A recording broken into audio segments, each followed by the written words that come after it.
আসসালামু আলাইকুম। এটা হচ্ছে বলধা গার্ডেনের পুকুর। বলধা গার্ডেন ঢাকা শহরের ওয়ারী এলাকায় অবস্থিত একটি বোটানিক্যাল গার্ডেন, যা ১৯০৯ সালে বলধা স্টেটের জমিদার নরেন্দ্র নারায়ণ রায় চৌধুরী তার প্রকৃতি প্রীতির বশবর্তী হয়ে প্রতিষ্ঠা করেন। তিনি এখানে বিভিন্ন দুর্লভ প্রজাতির গাছ সংগ্রহ করে বাগানটিকে একটি সমৃদ্ধ সংগ্রহশালায় পরিণত করেন। এটা হচ্ছে পুকুর। তাকে ভাওয়াল জমিদার বলা হয় না, তিনি ভাওয়াল জমিদার ছিলেন। জমিদার নরেন্দ্র রায় চৌধুরী ছিলেন একজন প্রকৃতিপ্রেমী এবং শৌখিন মানুষ। তিনি বিভিন্ন স্থানে বাগান বাড়ি নির্মাণ করতেন। তিনি পৃথিবীর বিভিন্ন স্থান থেকে দুর্লভ ও বিচিত্র প্রজাতির গাছপালা সংগ্রহ করে এই বাগানে লাগান, যা এটিকে একটি বিশেষ বোটানিক্যাল গার্ডেনে পরিণত করে।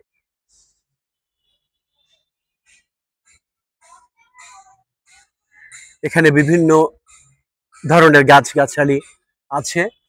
মানুষ আসে প্রতিদিন, এটা খোলা থাকে। ৩০ টাকা এন্ট্রি ফি। ঢাকার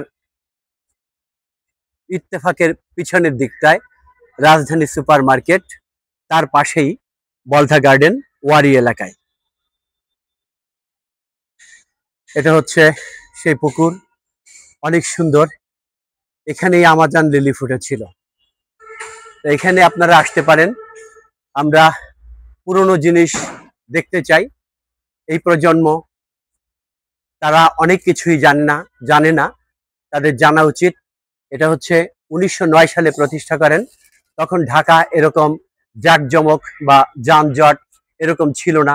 তখন এখানে জায়গাটা ছিল ফাঁকা, যার জন্যই ভাওয়াল জমিদার নারায়ণ সাহেব এটা তৈরি করেছিলেন। নরেন্দ্র নারায়ণ রায় চৌধুরী বিভিন্ন দেশ থেকে বিভিন্ন গাছগাছালি এনে এখানে রাখা হয়েছিল, এবং একমাত্র এখানেই আমাজন লিলি ফুটেছিল। সেই পুকুরটাকে এখন দর্শনার্থীদের জন্য সুন্দর করে সযত্নে রেখে দেওয়া হয়েছে। এখানে আপনারা ঢুকতে পারবেন ৩০ টাকা দিয়ে। যে দিক থেকেই আসুন না কেন, আসতে হবে ইত্তেফাকের মোড়ে, রাজধানী সুপার মার্কেটের এখানে। কেউ যদি চিটাগং থেকে আসে তাহলে সায়দাবাদের পরে রাজধানী সুপার মার্কেট। কেউ যদি গাজীপুর থেকে আসে তাহলে মতিঝিলের পরে ইত্তেফাকের পাশে রাজধানী সুপার মার্কেট। অর্থাৎ রাজধানী সুপার মার্কেট ইত্তেফাকের পাশে, এবং তার এখানেই হচ্ছে বলদা গার্ডেন। আমরা প্রকৃতি দেখব, আমরা পুরনো জিনিসগুলো দেখব, এটাই আমি সবার প্রতি অনুরোধ করছি। এবার আমরা পুকুর ছেড়ে গাছের দিকে যাব। এখানে অনেক মানুষ এসেছে, দেখেন। আমি একটু জুম করে দেখাই। প্রতিদিন এখানে মানুষ আসে, ছোট বড় সবাই আসে। যারা নিয়ে আসেন তাদেরকে ধন্যবাদ জানাই, এ কারণে যে তারা তাদের সন্তানদেরকে এই পুরনো জিনিসগুলো দেখাচ্ছেন। জমিদার বাড়ি আছে বাংলাদেশে, আরো বিভিন্ন স্থাপনা আছে, সেগুলো আমরা দেখাবো। এবার আমি গাছের দিকে নিয়ে যাচ্ছি পুকুর ছেড়ে।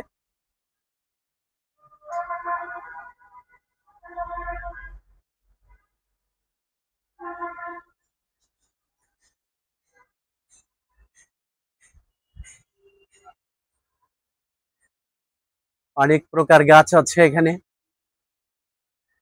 আপনারা সবাই গাছগুলো দেখে দেখে চিনে নেন।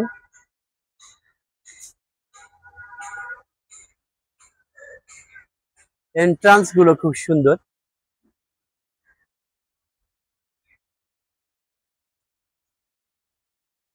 আমি এখানে আমার ওয়াইফকে নিয়ে এসেছিলাম, আমার ভাই বোনকেও নিয়ে এসেছিলাম, দেখেছি। আজকে আবার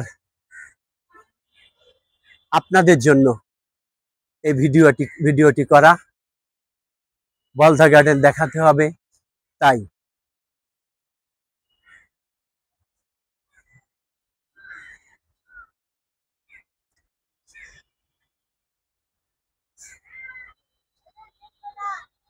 যানজট পূর্ণ এই ঢাকা শহরে যেগুলো পার্ক আছে, সেই পার্কের চেয়ে এটা একটি নিরিবিলি।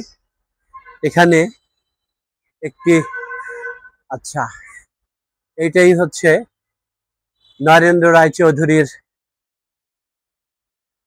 কি বলবো এটাকে, আমরা জানি এই বলধা গার্ডেন তৈরি করেছিলেন নরেন্দ্র নারায়ণ রায় চৌধুরী, কিন্তু এখানে নৃপেন্দ্র নারায়ণ রায় চৌধুরী একটা সমাধির মতো, অর্থাৎ স্মৃতি স্তম্ভ, যেখানে লেখা আছে, পড়ি, Nripendra Narayan Roy Chowdhury, we don't know who rules our destiny, what his lost unsolvable mystery, pure and amiable, so beloved of all, light and hope to my heart and soul. Cruel destiny tore you away from us and left us to mourn ever with tears. Wish you eternal progress, divine spirit, with love and light in tune with infinite. তারপরে নিচে লেখা আছে বাবা। আমি এটা আন্দাজ করেও বলতে পারছি না যে নৃপেন্দ্র নারায়ণ রায় চৌধুরী কে ছিলেন। যাই হোক, আমরা এটার থেকে প্রকৃতির দিকে চলে যাই, গাছের দিকে চলে যাচ্ছি।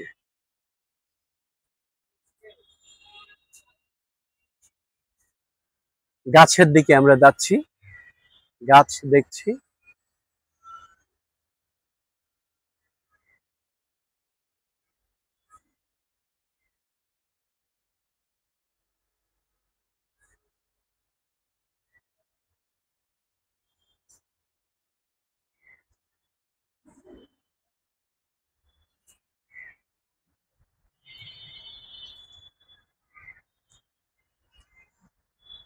কাদা কাদা হয়ে গেছে, আমি রাস্তা ছেড়ে কাদার মধ্য দিয়ে পার হচ্ছে, যার জন্যই এই সমস্যা। এবার আমি রাস্তার দিকে চলে আসলাম।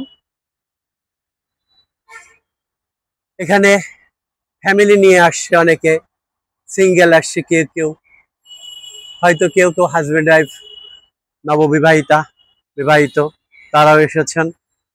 আমি জিনিসগুলোকে দেখাই গাছের দিকে। সুন্দর একটি জায়গা, আমরা আমাদের সন্তানদেরকে এটা দেখাবো, জানাবো। বলধা গার্ডেন কি সেটা না জানলে এই প্রজন্ম আরো পিছিয়ে পড়বে। আমরা যদি ইতিহাস না জানি তাহলে আমরা অনেক কিছু থেকে বঞ্চিত হব। আবারও বলি, এটা হচ্ছে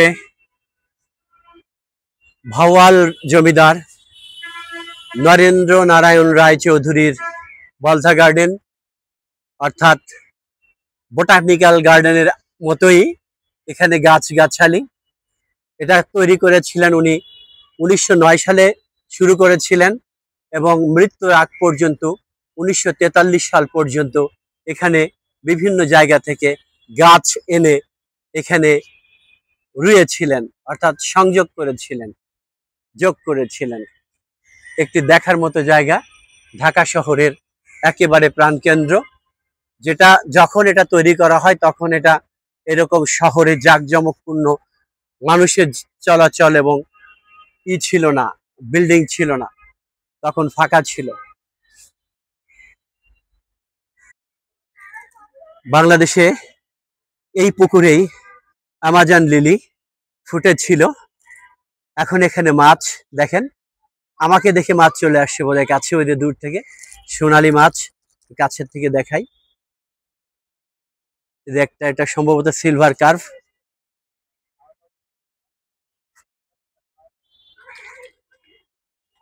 চমৎকার সুন্দর,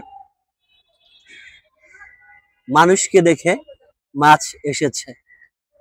এর একটি কারণ আছে, কারণ মানুষেরা মাছকে খাবার দেয়, ওরা ঠিক খাবার খেতেই এসেছে। যারা খাবার দেবে না তারা এই মাছকে ঠকাবে। অনেক মাছ দেখেন, অনেক মাছ।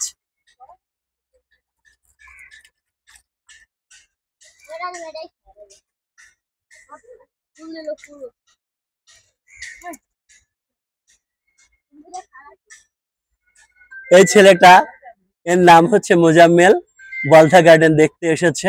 আমি যে কথাগুলো বলেছি, আমাদের গার্জিয়ানদের উচিত এই প্রজন্মকে ইতিহাস ঐতিহ্য সম্পর্কে জানানো এবং পুরনো সবকিছু দেখানো। এই মোজাম্মেল আগামীকালকে ক্লাস 1-এ ভর্তি হবে, তাই না? ওকে, তোমার নাম কি বলো? মোজাম্মেল। তুমি এখানে এসেছো কেন? বর্দা গার্ডেন আব্বু আম্মু নিয়ে এসছে? ও, তোমার আব্বু আম্মুকে ধন্যবাদ। এই ঘাটের সিঁড়ি মোজাইক করা সম্ভবত তখন থেকেই, কারণ তখনকার সময় টাইলস ছিল না, তখন এভাবে মোজাইক করা হতো।